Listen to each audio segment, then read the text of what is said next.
Greetings and welcome to another day in the realm. It's me, Robert Phoenix, with Chattaria. Great vibe in Chattaria today. And a shout out to Melissa Stanton with her solar return. And Melissa, I'll try to find you a little birthday ditty here to play before we end today's show, which we like to do. I just have to find one that I can't. You know, it's funny. The one song that you can't get a copyright strike on is the Happy Birthday song. Although I think somebody out there somewhere thinks that they own Happy Birthday song. I like the weird variations, of course. We're also joined by Peachy today. Peachy, you want to come over here? Probably not.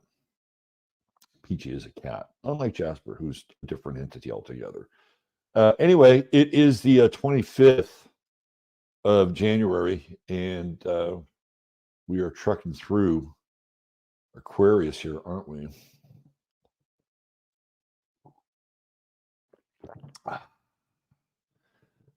Cup of the morning Joe. Well, wherever you are, if you are rounding off your day, or if you're in the midst of it, in the middle of it, wherever you are, I hope it is pleasurable, enlightening, and meaningful. That's what we aim for here. So let's get into the astro weather. Let's not waste any more time. Let's see what we want to do here. Right there. Okay. So let's talk about Mars and Mercury. Man, the astrological community on Twitter. For a long time, I did not get any other astrologers or very few astrologers in my feed on Twitter. Now I get a lot. I'm not sure it's because maybe they follow me or I follow a few of them back, but all of a sudden now I'm seeing this next layer of kind of what's out there astrologically and people that are coming up. And yeah, I've been watching beefs and feuds, and it's beefs and feuds around what style to use in terms of charts, houses. Man, it's getting real turfy. Getting real turfy, real tribal in a lot of ways, and uh, starting to see now the quote unquote woke ideology show up in astrology, and that a chart like this, or looking at the Sibley chart of the United States, is invalid because it's a colonialist chart. Right? There's a whole narrative now that's emerging through astrology that astrology itself has to be redefined because it's been used in a particular way by a particular group of people, and of course, that particular group of people are problematic, and the cause for the root cause for the ills of the world. And I'm watching this kind of go down in real time, and very interesting. And again, the reason I'm talking about it is this Mars Mercury conjunction, and there's a lot of fierce kind of going back and forth, and I'm just sitting back watching it, like, oh, interesting, very interesting. How are you guys doing with this very combative energy in a lot of ways? We're still in it, right? Mercury's now coming into square with Chiron, and I'll tell you one of the things that we encounter here. I kept talking. The thing that I've been talking about over the last roughly week with these aspects, and especially the square with Chiron, is the hesitation before the moment, right? Hesitation before the moment. And I talked yesterday about how if we were all more in the moment, we wouldn't have as many issues. We wouldn't have as many challenges in our lives because for most of America, I can't speak for the rest of the world. I don't live in Europe. I don't live in South America. I don't live in Hong Kong. But I can't speak for America. And I think most of America has a real anger problem, which I've talked about before.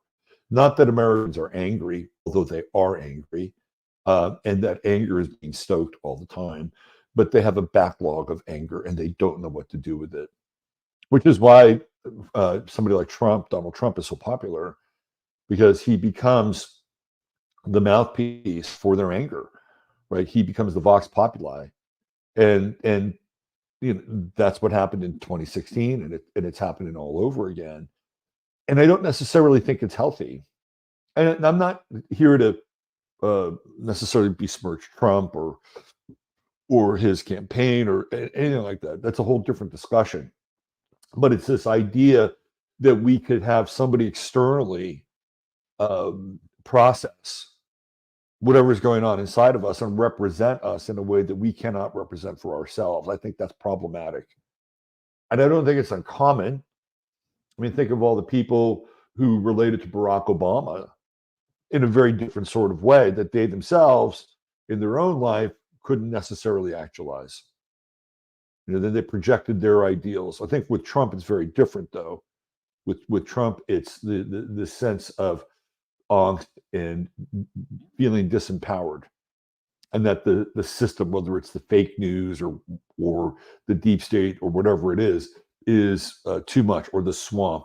So now we have a swamp cutter. Now we have somebody who will take a bullhorn to the fake news, and while in some ways it's good, like one of the things I will credit Trump with is that he did shatter, like he took the little hammer and he shattered the little glass thing on the fire alarm, right? When it came to the media and news. And some people will say, well, geez, look what it's done. It's sort of turned the media and the news against the average American. I'll take that any day of the week, any day of the week. So that's something that I think Trump was actually quite good at. And getting back to the individual, which is you, is that we have to be responsible for our own thoughts and our own actions, which is, oh no, I've got the spinning ball of death. Yeah, I hate this. The rainbow spinning ball of death. Let's see if it'll stop. I was just starting to get cooking too.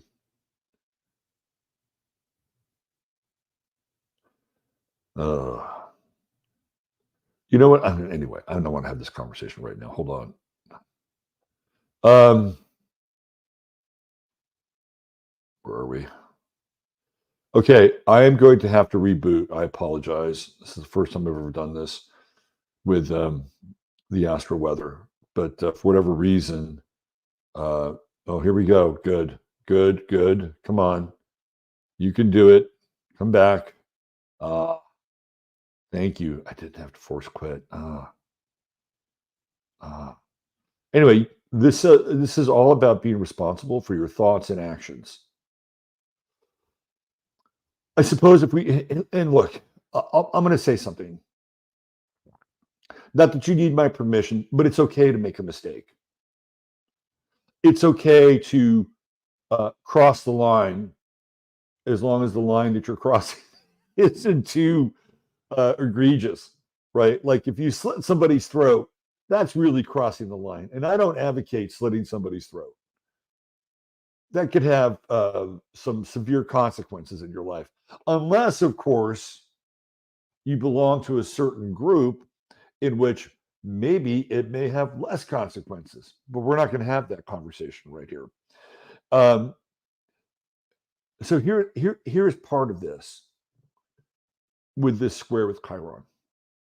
If for whatever reason, throughout this day or the next day or the day after, and you cross a line, a bridge too far, whatever kind of metaphor you want to use, and you fuck up, just wait. Just wait and sit with it. Don't apologize immediately. Just sit with it. That's all you got to do. Just sit with it. And the reason why I'm saying this is because even when we make mistakes, if we try to correct them too quickly, we don't process what's happened. Right? We don't allow the full extent of our thoughts or our actions to be fully circulated through us, because you may arrive at a very different position 48 hours later when you sit with it. You still may come back to the person and apologize, or you may be able to say, hey, look, I was a little bit forward, too forward, maybe out of line. But it's in those uncomfortable moments where you have to kind of wrestle with things that are really important, because you'll figure out what was real about the interaction and what wasn't real about the interaction, or what was perhaps the interaction or type of interaction just needs a little refinement. Right? Because most people want to be liked. That's the bottom line. Most people want to be liked. And so the reaction would be, well, geez, I don't want that person to think ill of me or stop life, so let me apologize right away. And there are situations where a quick apology can be important, right? It can be important. But there are other times where it's important to kind of process through, because you may not be as wrong as you think. You may not necessarily, because what you don't want to do is you don't want to condemn the effort, right? You don't want to condemn the effort. And this is where we get into Aquarius, because Aquarius is the great witness. It's so detached. It is so detached. And even with Pluto, I mean, the sun is separating here. It's so detached. So if you have a misstep, just wait. Give yourself at least 48 hours, integrate it, process it, and then circle back with whatever you need to say. Maybe it's what you wanted to say anyway, because you say, oh, shit, I fucked up. Right? I fucked up here. So I've talked about this before, but the key, we'll use a little Chiron in the key symbol. The key to communication with anybody is always ask permission if they want to hear what you have to say, right? That is the most fundamental transactional stance you can have with another person via communication. If you say, hey, would you like to hear what I have to say about that, or what I think about that? And if they say yes, you have agreement. You don't need a written contract. You have agreement. And once you have agreement, that person will hear what you have to say. They'll hear it. Whether they listen to it, work with it, deal with it, right? They will hear it. Versus, charging in like a bull, which we would get sometimes with Mars, Mercury, and just saying, God damn it, do you know what you just did? And then you may be right, but I guarantee you that person, the first few sentences, they're just going to go, and be like, was it the teacher on The Simpsons? They're not going to hear you. So, here we are. Now, again, right? This is a really good time. And if you have to cross this threshold or this barrier and it's not clean, it's okay. Conversely, if you're on the other side of that transaction, can you hear you? Okay. Okay. Thank you. Conversely, if you're on the other side of that transaction and somebody crosses your line, and then you have Chiron here, right? Because it takes two. And there may be somebody who maybe not be listening to this video, but just due to the aspects that are going on, all of a sudden they're coming at you, right? And now you're on the heels, or you're on your heels. That's a different transaction. It may be shocking, like, whoa, where's this coming from, right? It's kind of like, I'm sure many of you who are watching this have never been in an actual physical fight or altercation. Some of you may have been. And usually what happens is the first punch or first blow that's struck wakes you the fuck up, right? Like it's kind of stunning, and it wakes you up, and you're like, "Whoa, I'm in a fight," right? And that's the Chiron square, and it can shock you and wake you up, and how you deal with it is vitally important.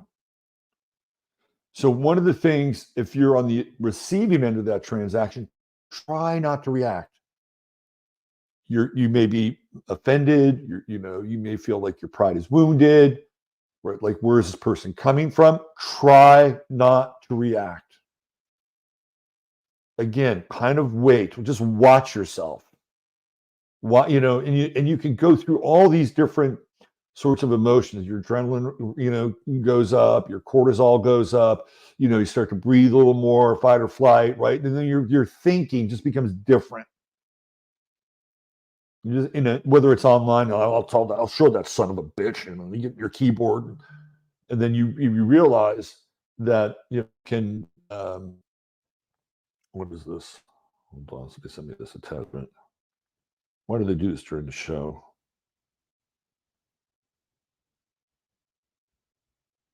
Oh, all right. This will be for 15 minutes of flame fodder. I have to turn my phone over. So try not to react. Okay, try not to react. Get through that initial wave of wanting to strangle somebody, right?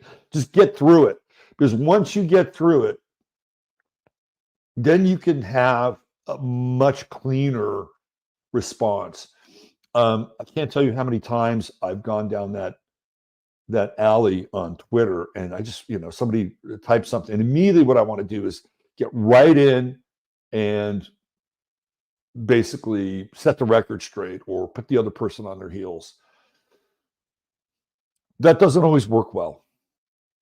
But if you wait a little bit, you can make different decisions. One of the decisions is, I don't have to do anything. I don't have to do anything at all. And that can be a very valid decision. And sometimes that happens. I was like, do I really want to waste time responding to this and try to set the record straight and be right? I got other things to do. I don't have to have a perfect scorecard on Twitter every day. And that includes your life as well. And you may come back to the event, say, you know what, I do want to revisit this, but I want to revisit it in a way that is representative of where I am now, with all my thoughts collected, my feelings, and my heart rate and my blood pressure are down, and I can come back into the situation and be much more balanced and grounded.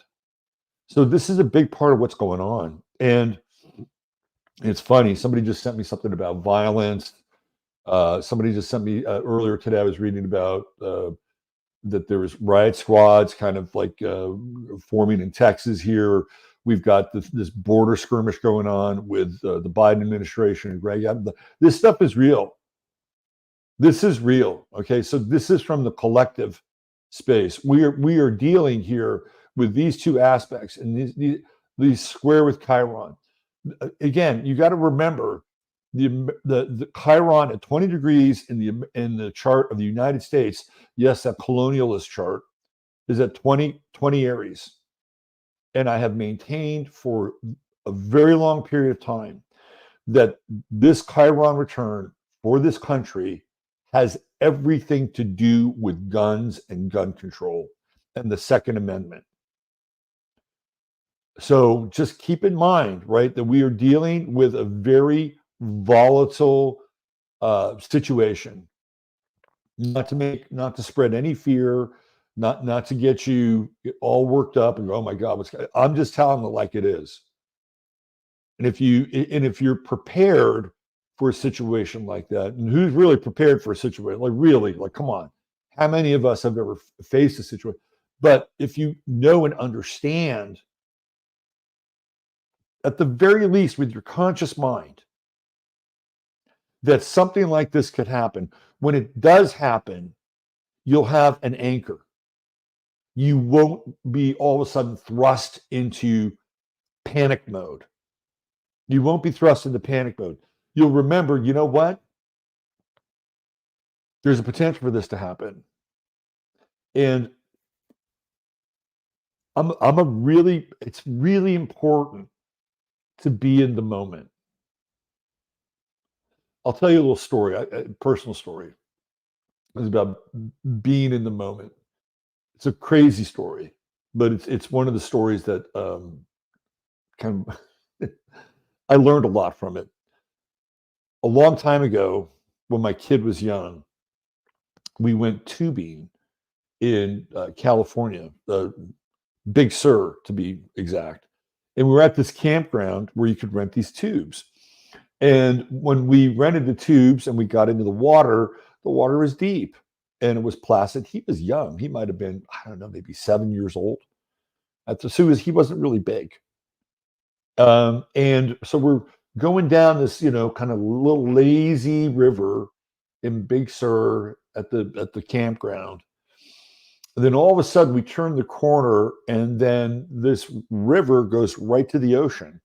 And it wasn't really full, right? It wasn't really full. It was actually quite low. But somebody like my son, who wasn't very big at the time, in the tube, shot across this thing and took off just like a missile. And there I am, right, watching this happen. And because the water was low and I'm big, I'm dragging ass. So I get out of my inner tube and I start to, literally run down the river because I could hear my kid. I'm like, it's going to take him out to the fucking Pacific Ocean. And it'll be like that song Shannon, the dog, and I'll never see him again, right? So I'm running and there's all this river rock that's on the bottom of this little creek. It's a creek, but it's a big creek. And, I just have this sense of panic in my head because I got to get to my kid. But then all of a sudden, I kind of calmed down just a little bit. And there was this one point where I got my foot wedged into this river rock. And because I had a certain level of awareness and presence of mind, I was able to dislodge my foot and kind of get on my belly and make the journey and, save my kid, whatever. Not that he needed to be saved. He figured it out. But it was in that moment, had I just been running pell-mell down the river, I'm going to get you, I'm going to come here, and I get my foot lodged in that river rock, it would have torn up my ankle. And you never want to tear up your ankle. It was just that certain moment of awareness. Like you just have to have that, even when you're amped up, right? That you can, it's very important. It's very, very important. So this is really the gist of what I'm talking about today. And, we still have this Mercury, Mars trine to Jupiter and trine to Uranus, which means that you can course correct quickly if you need to. And if you want to, again, it's kind of separating, but you can, be the bigger person. Take the higher road if you need to. Let's talk about the moon. We have the moon in Leo. We're getting into full moon territory today, aren't we? Yay! Leo moon. Let's party. Right? It's, I keep saying, oh, yeah, it's going to be a fun moon. Let's go. Life sucks, but let's have some fun. Yeah, I think there's some truth to that. I think that one of the things that the Leo moon is an interesting aspect. I think I like the Leo moon, although theoretically, people never really talk about this with the Leo moon, but is the moon in its detriment in Leo? Question mark. Because it's oppositional assignation would be the sun, right? So it's never really talked about, but it's an interesting aspect for the moon. So, if you're somebody that has a Leo moon in your chart, and you are gregarious and fun-loving and generous and warm-hearted and kind, right? That's the best expression of the Leo moon. It's like drinks on me. No, it's your emotions are connected to your heart. It's a soulful moon. Now, the downside of the Leo moon is, the expression of ego through emotion. Like nobody cares about, nobody respects me.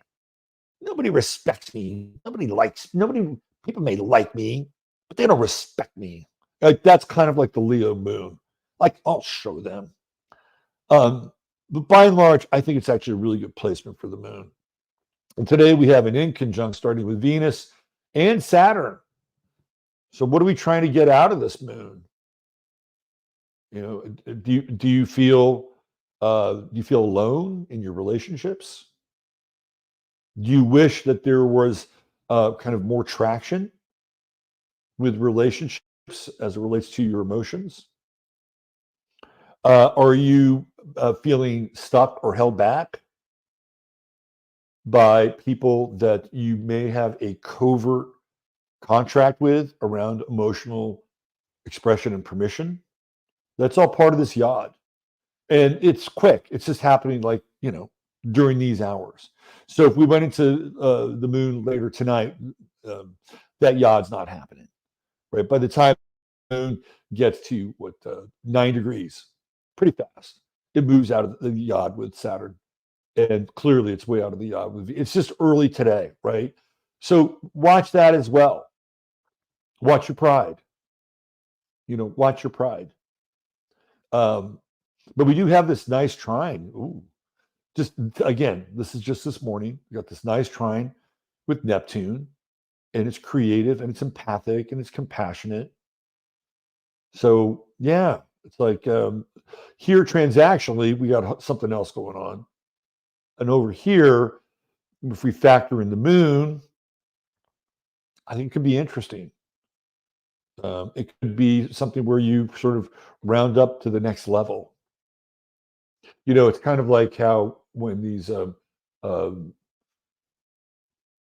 warlords back during the Bronze Age and shit like that, or post Bronze Age, they'd go in and they'd slaughter people, and they would rape, pillage, and plunder. But every now and then they'd run across a society, and they would be benevolent with them. Right? They'd be like, yeah, okay, we'll take a few of you out, but the rest of you will be okay with. And they would make sure that the ones that they would take out would be memorable. Trust me. They wanted that memory seared in their brains because they would leave them, and maybe they may leave a few people behind in order to kind of manage their newfound territory. But they would appear to be more benevolent because, okay, Alexander would do this.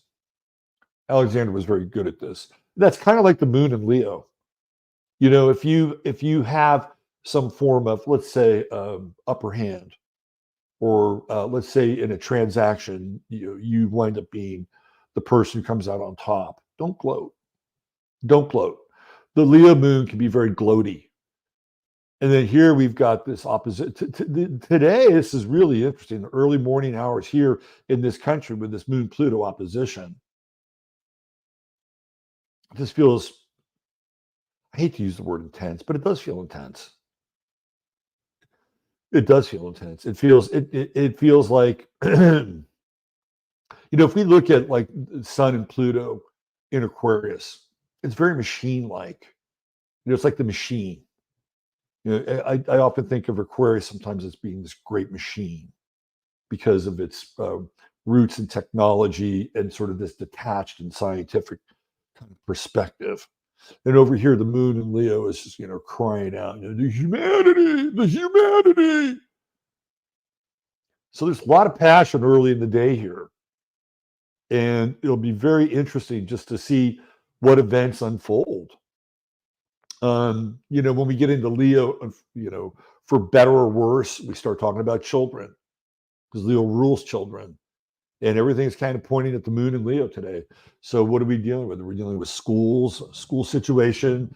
Are we dealing with migrants coming in and displacing kids from their schools? May not be the worst fucking thing, by the way. Especially if you say, fuck you, I'm gonna school my own kid. Most people aren't capable of that though, for whatever reason, whether it's financial or they lack the initiative or they don't have the parental skills and tools in order to do that. This is why, it's basically subcontracted to the state. But that's part of what's going on here, right? Like I think there's a high quotient of energy around children early in the day, and an extreme. Like there's an extreme quality to this, So a very interesting day, very very interesting day. Yeah. How does the full moon in Leo affect you? Well, kind of like go large or go home. I mean, that it's got that kind of vibe to it. Take a bite out of life. Take a bite out of life today. Realize that you're here, that you're amongst the living. Whatever that is, take a bite out of life. Even the moon looks like it is. Take a bite out of it. It's like the apple, right? Have at least one good moment today where it's like, yes, I'm alive here. That was good. And then go back and, face clown world.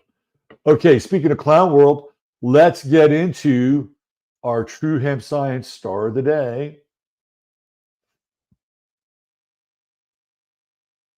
It is Vladimir Zelenskyy. Look at this guy. Oh, okay. Here's what I'm going to do with his chart. Because I can't think of too many other people who are bigger, smellier turds that we get to actually look at in this world than this guy. I mean, are we not sick of him yet? I mean, even people that wave their little Ukraine flags must be sick of this motherfucker, right? He just won't go away. He won't go. He's an Aquarian. Of course, he's an Aquarian. Because he is so detached. Like there's nothing remotely redemptive about his son. I'm not throwing all Aquarians under the bus here, particularly Melissa Stanton. By the way, again, another happy solar return to you. But look at what his son is doing. He's got the Sun-Venus conjunction, not uncommon with the Sun, 9th house. So, of course, he has relationships with other countries, like this one. And what's it doing? Look, it's opposing Mars. There's that Mars in Leo. Oh, look, there's his moon. He's born on a full moon in Leo. And this is what happens with full moon people. They get noticed. They get recognized. But this is here, as far as the identity goes, this is not a good chart. His sun squares Chiron. I think that somewhere in his deep down in his soul, this guy is not.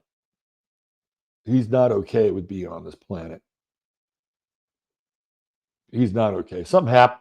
It's interesting. I wonder if he was adopted, or this feels to me like he has different parents than his birth parents because of the ingress with Chiron into the 12th house. But it's this Sun-Mars opposition. We need more money to fight. We need more money to fight. We need more money to fight. More money, more money, more money. Chiron in Taurus. If we don't get more money, you're going to fight for us. Your children will fight for us. That's that Mars opposition. Of course, he's an actor. And he's also Gemini rising. He's got Jupiter in Gemini. This guy leads a double life. He is not who he says he is. We know that. His marriage is a sham, more than likely, right? So here's what I really want to talk about with his chart. He's not long for this world. Not long for the world. There's Pluto knocking on his door. And what's it doing? It's opposing Mars. Right there. This man has probably outlived his usefulness. And if and when the war in Ukraine is negotiated and there's a settlement, if and when that happens, he's gone. He may even be gone before that happens. Vladimir, you need to be concerned. You need to be concerned because the Reaper is coming to town here. Now, you may have a Mars. If you were born on this day, you would have this Mars-Pluto opposition. But guess what? You're not Vladimir Zelenskyy. You're not Vladimir Zelenskyy. You're not responsible for the death of hundreds of thousands of people. That blood is not on your hands. Don't worry about it. This man, however, is different. And look at this. Here comes that south node coming in, getting real close to Pluto in his chart. Pluto conjuncting his sun, real close to that opposition. I would say that as America comes out of the election in November, and I do believe there will be an election, when Pluto reestablishes itself one more time at 0 Aquarius, it is curtains. Curtains for Mr. Z. Volodymyr Zelenskyy. Got the Uranus opposition, Uranus in his 12th house, the gateway to leaving the chart. Right? Chiron in Aries. He's going to have his true node on his south node. Like, this guy should not be in the business of war. He shouldn't be in the business of war. Should have been an actor and be in the business of peace. But guess what? Peace doesn't pay. Doesn't pay. Peace doesn't get you a nice little mansion on the water in Florida.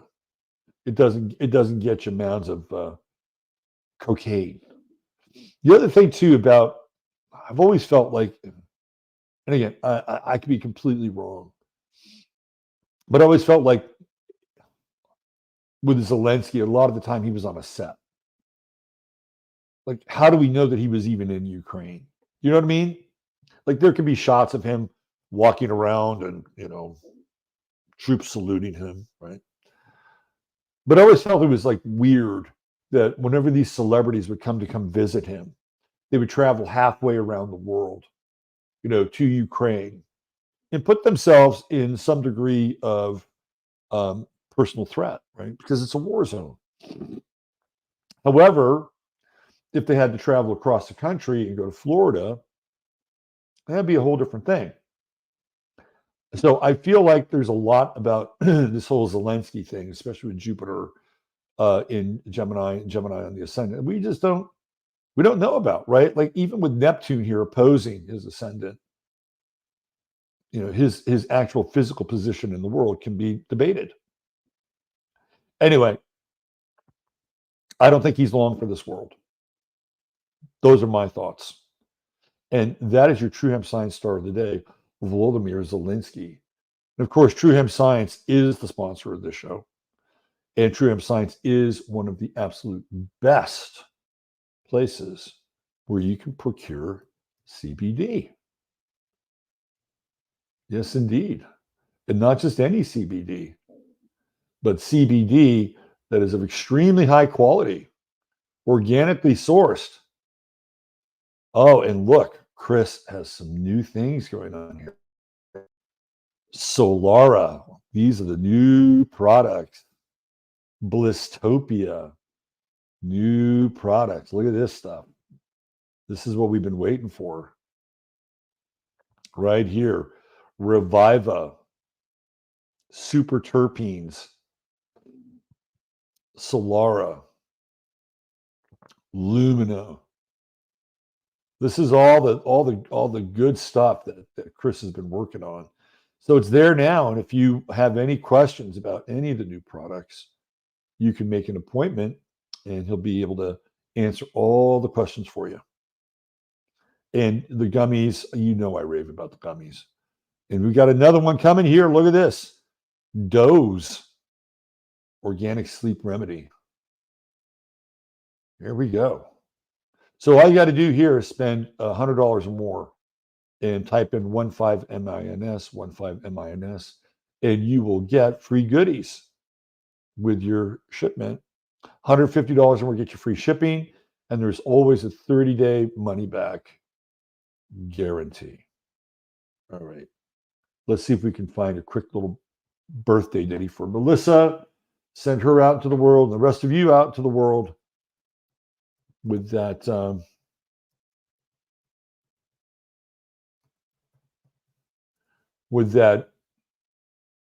fun, perhaps a little bit irreverent feeling. Let's go with the one of my favorite comedy troupes of all time. Give me 1 second here. All right. Melissa Stanton, this one is for you. Wishing you and everybody else a great day. And be sure to join us over on 15 Minutes of Flame. I'll put the link up in over on Twitter once I program the show. And we'll get into a bunch of this stuff. Here we go. We baked you a birthday cake. If you get a tummy ache and you moan and groan and woe, don't forget we told you so. Happy birthday! Happy birthday! Make a wish, dear, and blow out the candles. Here they go.